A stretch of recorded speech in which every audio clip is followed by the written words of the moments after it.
नमस्ते, मैं पुष्पा पालकर ठाणे महानगर पालिका के वर्चुअल क्लासरूम में आप सभी बच्चों का स्वागत है। आपकी परीक्षा नजदीक आ रही है बच्चों, और जल्दी जल्दी हमें अभी पढ़ाई करनी है। ठीक है, आज हम 10वीं कक्षा का ये जो 2 लघु कथाएं पाठ है पूरक पठन, इसे अभी हम पढ़ेंगे, इसका अध्ययन करेंगे। नरेंद्र कौर छाबड़ा जी, इन्होंने ये पाठ लिखा है। इनका परिचय है।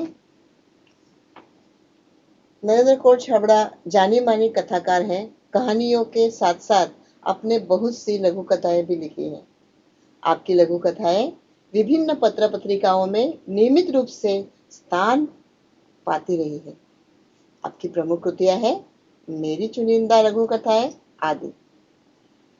इस पाठ के संबंध में देखो बच्चों, लिखा है यहाँ 2 लघु कथाएं दी गई है। प्रथम लघु कथा में लेखिका ने यह दर्शाया है कि जब हम बड़ी दुकानों, मॉल, होटल में जाते हैं तो कोई मोल भाव नहीं करते, चुपचाप पैसे देकर सामान ले चले आते हैं। इसके उलट जब हम रेडी वालों, फेरी वालों के सामान खरीदते हैं तो मोल भाव करते हैं। हमें इस सोच से बचना चाहिए। दूसरी लघु कथा में लेखिका ने रिश्वतखोरी, भ्रष्टाचार पर करारा व्यंग्य किया है। वहां लेखिका ने दर्शाया है कि सत्य का पालन ही लक्ष्य तक पहुंचने में सहायक होता है। तो चलो बच्चों, पाठ शुरू करते हैं। ये जो पहली लघु कथाएं हैं,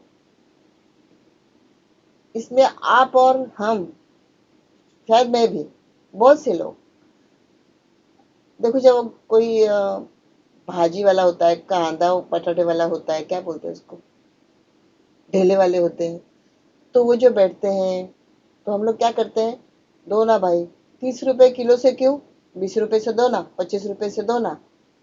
ऐसे उसको हम लोग छिड़कते रहते हैं, छेड़ते रहते हैं। अगर वो सब्जी की जोड़ी बोलेगा कि ये 20 रुपए की है, तो हम बोलेंगे 50 की 3 दो ना, 20 की 15 की 1 दो ना। ऐसे हम भाव तोल माप करते हैं। हम ये नहीं देखते कि वो बेचारा टोकरी में लेकर, गाड़ी में लेकर कितनी दूर से सामान लेकर आया है। वो अभी ये बेचेगा तभी उसके माल के पैसे निकलेंगे, उसके घर के खर्च के पैसे निकलेंगे, और फिर उसके जो उसकी आमदनी होगी वो, ये हम नहीं सोचते। हम उसको बोलते कि भाव कम करो। क्यों? क्योंकि आप रास्ते पर बैठकर सामान बेच रहे हो, मतलब आप गलत कर रहे हो। इस तरह से हम उनको बोलते हैं।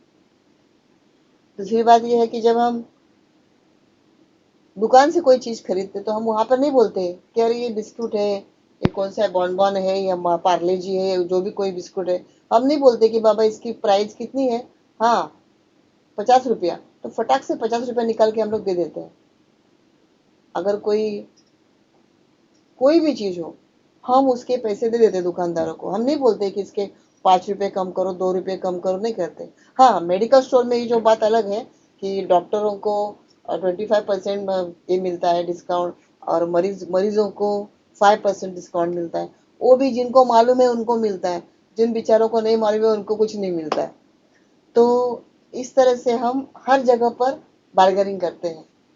ज्यादातर रस्तों रस्तों पर जो लोग बेचते हैं वहां पर हम लोग बार्गेनिंग करते हैं। लेकिन जब हम मॉल में जाते हैं तो अच्छी सी गुड़िया अगर हमें पसंद आ गई तो वो नहीं देखते कि जो 200 रुपए की गुड़िया है उसको हम 3000 रुपये दे के आते हैं। हम ये नहीं सोचते कि अरे उसका थोड़ा माप तोल हो या भाव कम हो, ये नहीं करते हैं। कुछ भी हो, कपड़ा हो, घर की सामान हो, घर का किराना सामान हो, या कपड़ा लत्ता हो, या पर्स हो, चप्पल हो, कुछ भी सामान हो, कोई फैशनेबल ड्रेस हो, हम ये नहीं देखते मॉल से लिया है ना, तो मॉल से लिया है तो उसकी कीमत, हाँ, ज्यादा ही होगी। तो वहां पर हम लोग भाव तोल नहीं करते, सीधे अपने पर्स से निकाल कर, कार्ड स्क्रैच करके फटाफट पैसा देकर, माल लेकर घर पे चले आते हैं। लेकिन जब वही माल अगर आप अपने दुकानदार से खरीदो और फिर देखो कि सचमुच आपने मॉल में वो चीज सस्ती पाई है क्या, वो जो क्या बोलते हैं उसको, कभी कभी डिमार्ट वगैरह वहां पर भी हम लोग माल खरीदने जाते हैं, तो आप देखो कि हमारा बाजू का जो किराना वाला है वहाँ का माल और जो मॉल से वगैरह जो चीजें लेते हैं वो माल, तो हमें कितना मुनाफा हुआ है और कितना नुकसान हुआ है, आप जरा सोच कर देखो और फिर आप भाव तोल करो। तो ये सब लेखक ने बताने का इसमें प्रयास किया है। प्रस्तुत पाठ दो लघु कथा है नरेंद्र कौर छाबड़ा जी। ये पूरक पठन से लिया गया है बच्चों। और इसमें आपने कुछ शब्द दिए हैं: भीषण भयानक, लिजलिजे सिलन भरा, नीरवता एकांत, कंगाल निर्धन गरीब, साक्षात्कार मुलाकात, रिश्वत लेना घूस लेना। आगे देखिए बच्चों, भी शुरू करते हैं। कंगाल, कंगाल यानी के निर्धन गरीब, जिसके पास कुछ नहीं है। तो कंगाल यानी कि क्या? अगर किसी के पास बहुत कुछ धन दौलत बंगला गाड़ी ऐशो आराम सब कुछ है, सातों जन्मों की उसके पास संपत्ति है, लेकिन किसी को देने के लिए उसका मन इतना सा भी नहीं कतराता है। किसी को चाय पिलाओ, किसी की भूख है तो उसकी भूख मिटाओ, प्यास मिटाओ, पानी पिलाओ, ये सब उसके जहन में नहीं है। ऐसा अगर कोई है तो वो दुनिया का सबसे कंगाल आदमी है। और अगर जो सचमुच पैसों से कंगाल है, जिसके पास कुछ नहीं है, उसके जेब में भी नहीं है, बैंक में भी नहीं है, घर में भी नहीं है, लेकिन उसको देने की बहुत बड़ी लालच है, बहुत बड़ी दानत है, तो वो दुनिया का सबसे बड़ा अमीर आदमी है।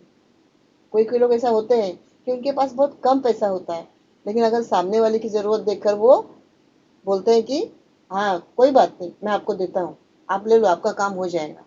ऐसे उनका पगार उनको पूरता नहीं है महीने का, उनका पगार वेतन पूरता नहीं है महीने का, क्योंकि घर की किस्त जाती है, लाइट बिल जाता है, मेंटेनेंस जाता है, टैक्स जाता है, रोज का खाना कपड़ा लत्ता डॉक्टर खर्चा, ये सब होकर पगार नहीं बचता है। लेकिन उसके बावजूद भी अगर किसी को कोई जरूरत है तो उसको उसको देने के लिए उसकी मन से बहुत बड़ी चाह होती है कि मैं इसकी गरज कैसे पूर्ण करूं, ऐसे उसके मन में वो भाव होता है। तो जिनके मन में ये भाव है, दूसरों के प्रति आदर है, सम्मान है, दया भाव है, तो ऐसा व्यक्ति दुनिया का सबसे अमीर आदमी है। और सब कुछ होते हुए भी वो किसी को अगर कुछ नहीं दे पा रहा है तो वो दुनिया का सबसे कंगाल आदमी है। यही इस पाठ में बताया। देखो, इस वर्ष बड़ी भीषण गर्मी पड़ रही थी। दिन तो अंगारे से तपे रहते थे, रातों में भी लू और उमस से चैन नहीं मिलता था। लू यानी कि जो गर्मी आती है, जो गर्म हवा आती है धूप की वजह से, तो वो अपने शरीर को सहन नहीं हम कर पाते, तो उसे लू बोलते हैं। सोचा इस लीजलीजे और घुटन भरे मौसम से राहत पाने के लिए कुछ दिन पहाड़ों पर बिता जाए, इसलिए वे पहाड़ पर चले गए घूमने फिरने के लिए। अगले सप्ताह पर्वतीय स्थल की यात्रा निकल पड़ी। पर्वतीय स्थल पर यात्रा यानी कि ऐसे जैसे कोई कोई लोग हिमालय कश्मीर विश्मीर जाते हैं घूमने को लिए, उस तरह से। दो दिनों में ही मन में सुकून सा महसूस होने लगा था। उनको कोई खूब अच्छा लगने लगा कि चलो थोड़ा बाहर घूमने के लिए आए। वहां का प्राकृतिक सौंदर्य निसर्ग, हरे भरे पहाड़ गर्व से सीना ताने खड़े थे। सीना ताने खड़े रहना, सीना ताने खड़े रहना, निर्भय होकर खड़े रहना, जैसे वो पहाड़ बोल रहे हैं कि मुझे कोई डर नहीं है, आओ, इस तरह से सीना ताने खड़े रहना। ये परीक्षा में आपको 2 गुण के लिए आएगा कि इस मुहावरे का वाक्य में प्रयोग कीजिए। ठीक है। दीर्घता सिद्ध करते वृक्ष, दीर्घता सिद्ध करते वृक्ष यानी कि कोई कोई पेड़ 50 साल 100 साल 150 साल 200 साल तक रहते हैं। तो वो दीर्घता, दीर्घता यानी कि उनकी वो आयु कितना बड़ा और कितना विशाल पेड़ है वो, और कितने सालों से वहां पर खड़े हैं, ये वो अब हमें दिखाता है। इसलिए लेखक कह रहे हैं कि दीर्घता सिद्ध करते वृक्ष, पहाड़ों की नीरवता, पहाड़ों की नीरवता यानी कि वहां पर एकदम शांत वातावरण, ऐसा एकदम शांत, जिससे अगर हम सांस ले रहे हैं तो सांस की भी आवाज आ रही है, इस तरह से शांतता, नीरवता, इस तरह से। दीर्घता सिद्ध करते हुए वृक्ष, पहाड़ों की नीरवता को हल्का सा शोर का अपना अस्तित्व सिद्ध करते झरने मन बदलाव के लिए पर्याप्त थे। वहां का जो वातावरण, निसर्ग सौंदर्य देखकर लेखक का मन इतना लोलुपता हो गया कि वे एकदम आनंद विभोर हो उठे। उनको उनके मन में काफी खुशी महसूस हुई, उनको एकदम ताजगी महसूस हुई। इस तरह से, जिस तरह से लिप्टन चाय पीने के बाद किस तरह से ताजगी महसूस होती है, उस तरह से उस दिन शाम के वक्त झील किनारे टहल रहे थे। झील के किनारे टहल रहे थे। एक भुट्टे वाला आया, बोला, साहब भुट्टा लेंगे? गरम गरम भूनकर मसाला लगाकर दूंगा। सहज ही पूछ लिया, कितने का है?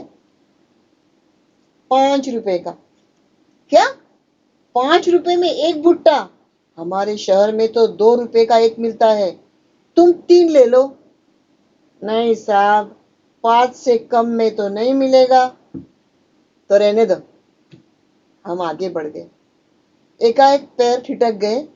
मन में विचार उठा कि हमारे जैसे लोग पहाड़ों पर घूमने का शौक रखते हैं और हजारों रुपए खर्च करते हैं, अच्छे होटलों में रुकते हैं, तो अच्छी बड़ी दुकानों में बिना दाम पूछे खर्च करते हैं, पर गरीब से 2 रुपए के लिए झिकझिक करते हैं। दो ना, 5 रुपए कम करो ना, दो ना, 10 रुपए कम करो ना, दो ना, 1 रुपया कम करो ना। इस तरह से झिकझिक करके उसको पीड़ते हैं, उसको तकलीफ देते हैं, और बेचारा वो बोले चलो इस इंसान से, इस व्यक्ति से क्या ज्यादा लेना, ले लो भाई, ले लो, तेरा अच्छा हो जाए। इस तरह से वो मन में से बद्दुआ देकर वो चीज हमको देता है कि भाई ले, 20 रुपए में मैं बेच रहा हूँ, तुझे 15 में चाहिए, ले, लेके जा। इस तरह से उसका मन खट्टा करके वो हमको देता है। तो ये हमारे लिए अच्छी बात नहीं है ना। अगर कोई हमें कुछ देता है, तो वो चीज, अगर उसका दिल दुख कर हमें वो चीज देता है, तो उस चीज का कोई मायने नहीं होता। उससे कोई हमें प्रगति नहीं होती है और उसको कोई हमें फायदा भी नहीं होता। अच्छे होटलों में रुकते हैं, जो बड़ी दुकानों में बिना दाम पूछे खर्च करते हैं, पर गरीब से 2 रुपए ले लिए झिकझिक करते। कितने कंगाल हैं हम। उल्टे कदम लौटा और 20 रुपए में 4 भुट्टे खरीद कर चल पड़ा अपनी राह। मन अब सुकून अनुभव कर रहा था। मतलब उनको इतना मन में अच्छा लगा कि चलो, मैंने उस गरीब से 4 भुट्टे ले लिए और उसको 20 रुपए दे दिए। तो इस तरह से उनका ही मन, उनका मन परिवर्तन हो गया कि मैं जब बड़े बड़े होटलों में जाता हूँ, इतना खर्च करता हूँ, इतना पैसा बर्बाद करता हूँ, और उस बच्चे से मैंने एक भुट्टा 5 रुपए का, तो मैंने उसके पास 3 रुपए का मांगा। कैसा हूं मैं? ऐसा उन्होंने खुद का परीक्षण किया। तो हमको हमेशा खुद का परीक्षण करना चाहिए कि ईश्वर ने हमें दिया है, बहुत दिया है, खूब दिया है, अच्छा दिया है, हमारी लायकी से भी हमें ज्यादा दिया है, तो हमें दूसरों का उसी तरह से विचार करना चाहिए। यह हमें संदेश इस पाठ में लेकर दे रहे हैं। आगे देखिए।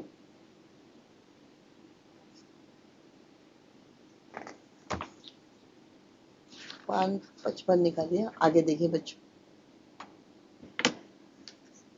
अब ये जो दूसरी कथा है, इस कथा का नाम है सही उत्तर। क्या नाम है बच्चों? इस कथा का नाम है सही उत्तर। रिश्वत। रिश्वत लेना, रिश्वत देना बहुत बड़ा गुनाह है, लेकिन रिश्वत किसी रूप में भी देते हैं लोग, और लोग लेते हैं। उसके बिना ये दुनिया चलती नहीं है। रिश्वत खोरों से ये दुनिया भरी पड़ी है, और इसीलिए कभी कभी कोई अच्छा काम होने का भी होता है तो वो नहीं हो पाता है, क्योंकि ईश्वर भी वहां पर रोकथाम लगा देते हैं। क्यों? क्योंकि जो रिश्वतखोर है वो सबसे बड़ा ईश्वर है, इसलिए उनको पहचानना बहुत बड़ी बात है। तो यह जो प्रेरणा और यह जो संदेश है, इस सही उत्तर इस पाठ में दिया है। देखो, हम शुरू करते हैं। अब तक यह कितने ही स्थानों पर नौकरी के लिए आवेदन कर चुका था। एक बंदा बहुत जगह पर नौकरी के लिए आवेदन कर चुका था, लेकिन उसको जैसी चाहिए वैसी नौकरी नहीं मिल रही थी। उसके प्रमाण पत्रों की फाइल भी उसे सफलता दिलाने में नाकामयाब रही थी। नाकामयाब यानी कि कामयाबी हासिल नहीं कर पा रहा था। हर जगह भ्रष्टाचार, रिश्वत का बोलबाला होने के कारण योग्यता के बावजूद उसका चयन नहीं हो पा रहा था। उसको अपॉइंटमेंट नहीं कर रहे थे, नहीं चयन हो रहा था। बोलबाला, बोलबाला यानी कि प्रभाव होना। मुहावरा है ये बोलबाला। बोलबाला ये क्या है? मुहावरा। परीक्षा में आपको ये 2 गुण के लिए आएगा कि नीचे दिए गए मुहावरे का वाक्यों में प्रयोग करो। तो बोलबाला होना, प्रभाव होना, छाप पड़ना। हर जगह भ्रष्टाचार, रिश्वत का बोलबाला होने के कारण योग्यता के बावजूद उसका चयन नहीं हो पाता था। हर और जगह निराश हो चुका था। भ्रष्ट सामाजिक व्यवस्था को कोसने के अलावा उसके वश में और कुछ तो था नहीं। क्या करे बेचारा। ऐसे भी बहुत से लोग हैं इस दुनिया में, उनके पास काफी बड़ी बड़ी डिग्री है।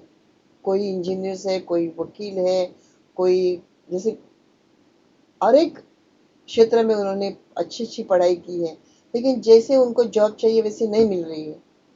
कोई बी है लेकिन वो क्लर्क का जॉब कर रहा है, कोई एमई है तो कोई और जगह पर लेक्चर दे रहा है, कोई एमएड है तो कोई डीएड के स्कूल में पढ़ा रहा है। तो ये सब जो चल रहा है वो क्यों चल रहा है? क्योंकि ये दुनिया में रिश्वत चल रही है। जहाँ पर चयन होना चाहिए वहां पर चयन नहीं हो रहा है, क्योंकि वहां पर डोनेशन, रिश्वत देने को पैसा नहीं होता है। अगर समझो 5 लाख 10 लाख अगर वहां पर डोनेशन मांग रहे हैं तो कैसे दे? अगर उतने पैसे अपने पास हो तो कोई दुकान खोल के बैठ जाए, आराम से पैसे कमाओ।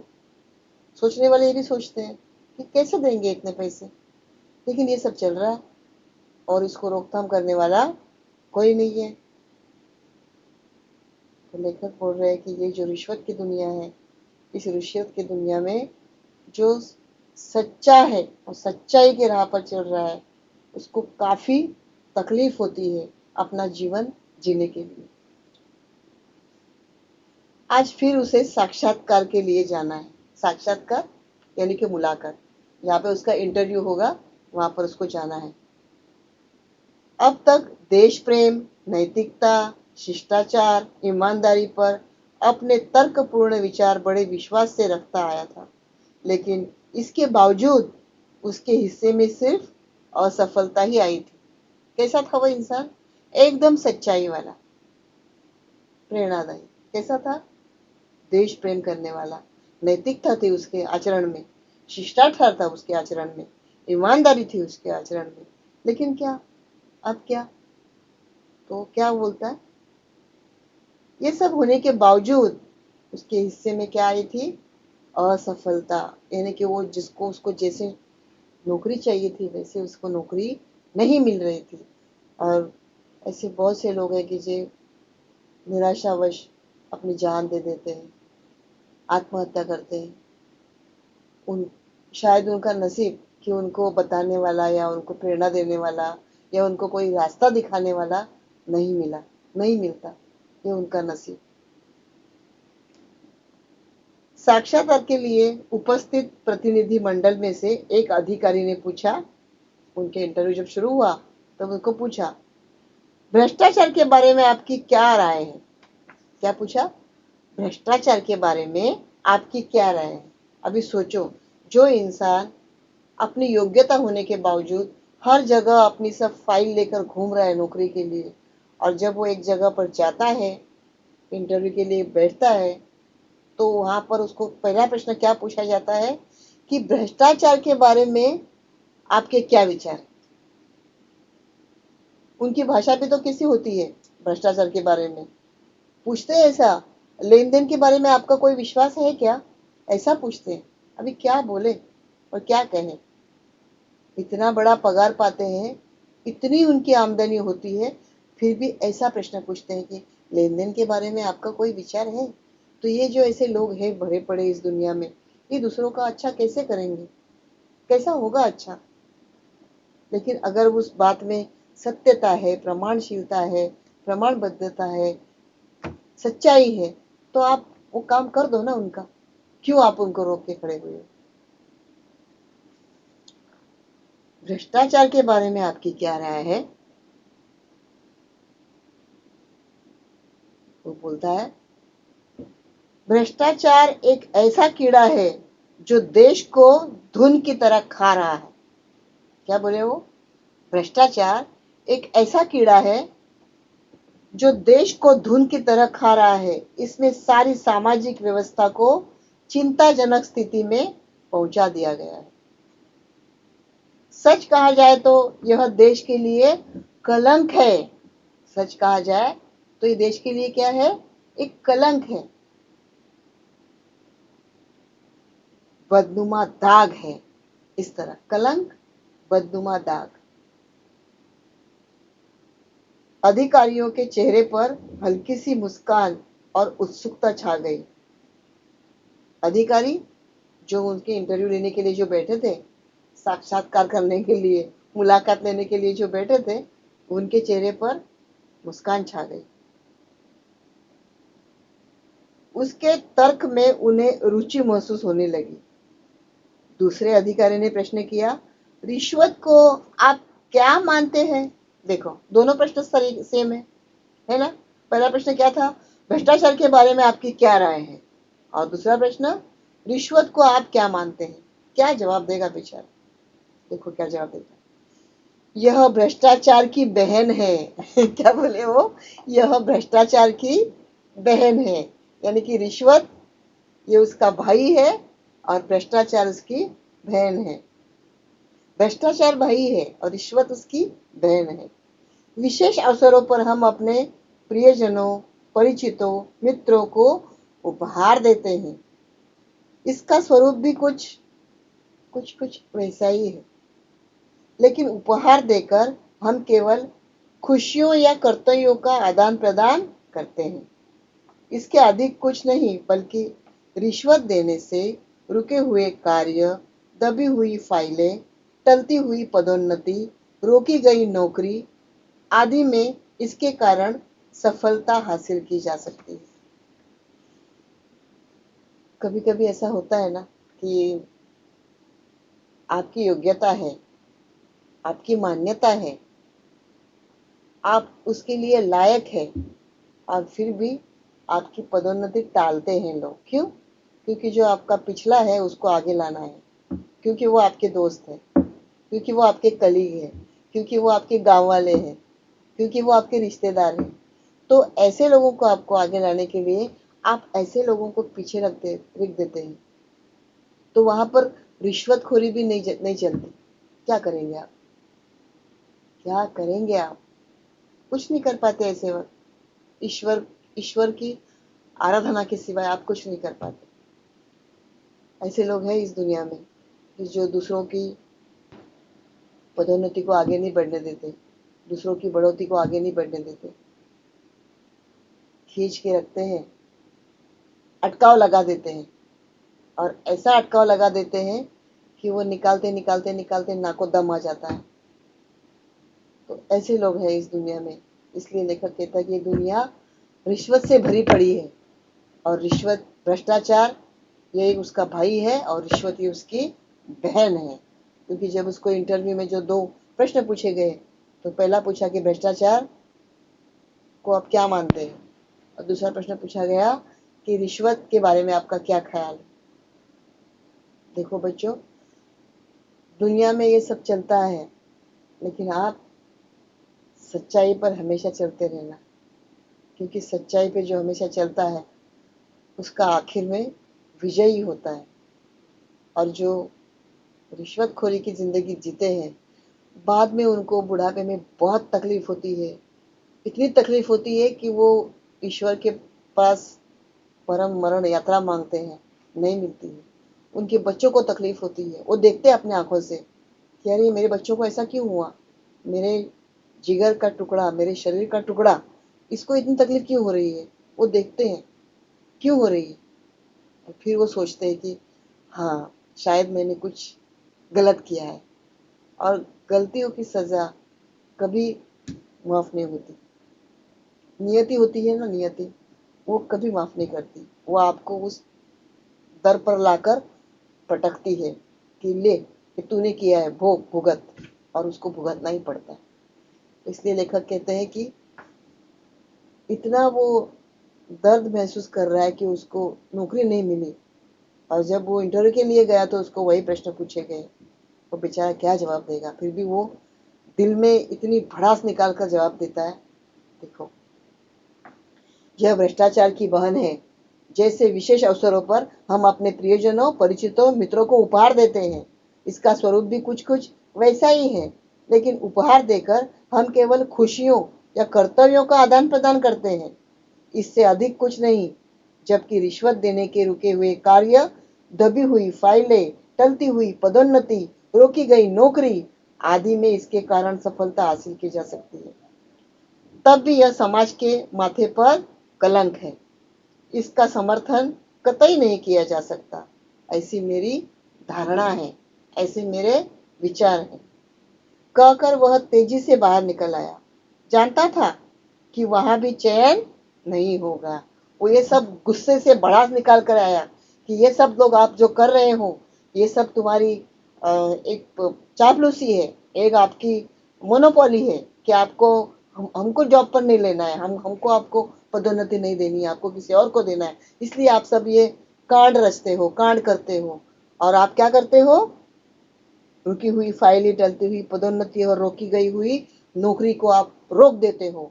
आप ये पाप करते हो। इस तरह से वो अपने दिल की भड़ास निकालकर उस रूम, मुलाकात के रूम से बाहर चला गया।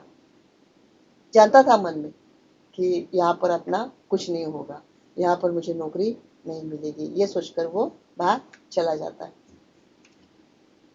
पर भीतर बैठे अधिकारियों ने गंभीरता से विचार विमर्श करने के बाद युवक के सही उत्तर की दाद देते हुए उसका चयन कर लिया। कितनी बड़ी बात है। देखो, आज वह समझा कि सत्य कुछ समय के लिए निराश हो सकता है, लेकिन परास्त नहीं। जब उसकी जो भड़ास उसने सब निकाली, क्या पता ईश्वर उसके पीछे थे और बाप दादा की आशीर्वाद उसके साथ थे। जब उसने अपनी पूरे दिल की भड़ास निकाल दी, उस वक्त क्या हुआ, जो अधिकारी थे वो अचंभे में पड़ गए एकदम कि आज भी ऐसे युवक है कि जो रिश्वतखोरी, भ्रष्टाचारी को गलत मानते हैं, और हमारे डिपार्टमेंट को ऐसा ही आदमी चाहिए। बस फिर क्या होना था, उसका चयन हो गया, उसको नौकरी मिल गई। और ये उसका जो सही उत्तर जब मिला उनको, परफेक्ट आंसर, तब वे खुशी से फूले नहीं समाये। ठीक है बच्चों, अभी मैं आशा करती हूँ कि आपको ये पाठ समझ में आया होगा। 2 लघु कथाएं।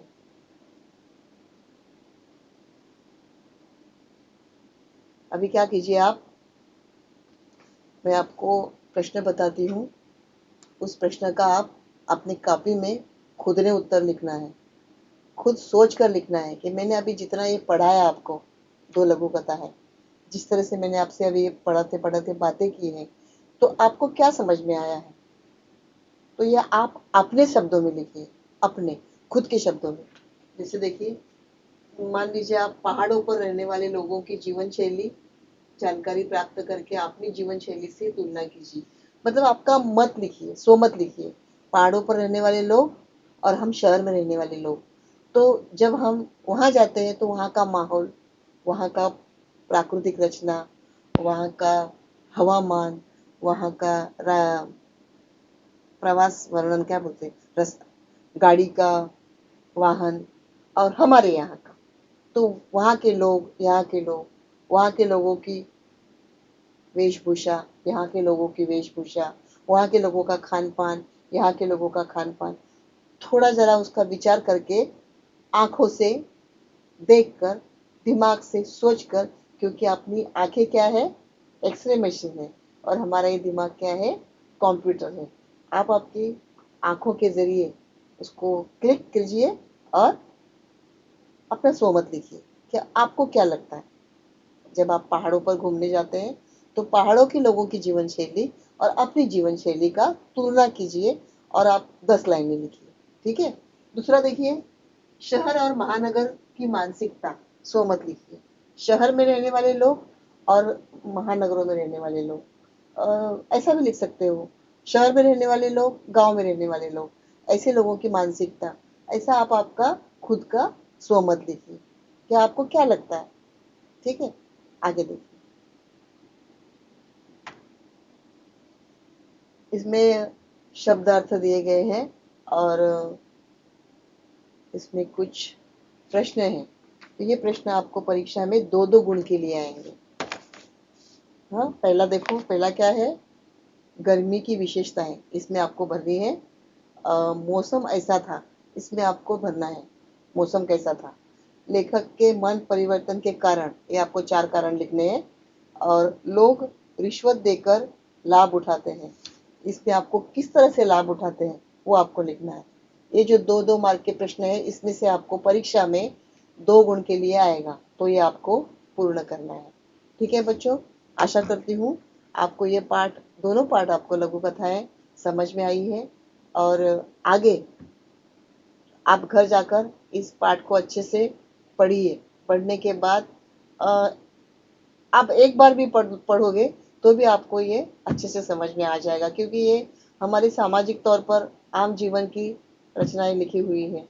और आप जब पढ़ने लगोगे तो पढ़ते पढ़ते आपको ऐसा एहसास होगा, आपको ऐसा महसूस होगा पढ़ते पढ़ते कि अरे ये कहीं मेरे बाजू में ही ये घटना घटी है, अरे ये मैंने इधर ही देखा था। हाँ, मैंने अमरूद वाले से बोला था 10 रुपए का, 5 रुपए के एक अमरूद दो ना, ऐसे मैंने बोला था। आपको खुद को महसूस होगा कि आपने कहाँ पर बार्गेनिंग की है, कहाँ पर भाव तोल माप किया है, आपको खुद को मालूम हो जाएगा। ठीक है बच्चों, ये जो 2 लघु कथाएं पढ़ाई है आपको ये समझ में आई होंगी, ऐसी मैं आशा करती हूँ। और धन्यवाद।